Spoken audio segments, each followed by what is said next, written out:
Kila mtoto anastahili kurithi mali ya babake. Wachani niwaambie ukweli. Ebu imagine firstborn wenu mamako alikuja na yeye. Kashamba kwenu mumegawiwa kila mtu kanusu.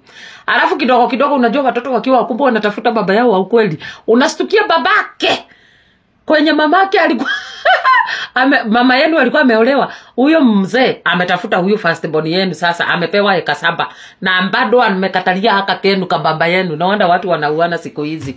Ngava inastahili ingilie. Mtoto ndio arithi mali ya babake DNA. Walai si jokes. Utasikia kama tiaro chafu.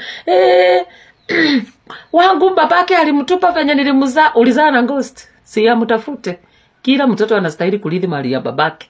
Na niliwaambia wanaume wenye wanajifanya wana step up kulea watoto wa wenyewe, hao watoto wakiwa wakubwa wanatafuta baba yao. Simuangalie kwa platforms mingi, social media.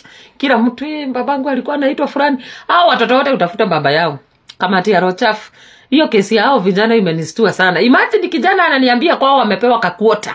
Alafu huyu brother yao sasa ameitiwa eka 4 kwenye mamake alikuwa amemzaa. Ati wanamwambia si kama babako amekupea ako si utuachie aka kakuota. Anakataa. Kama tiaro chafu. Najua mtakasirika but ni ukweli. Kila mtoto anastahili kujua babake na arithi mali ya babake. Hii mambo ya kufanya ati unataka vitu za wenyewe hapana.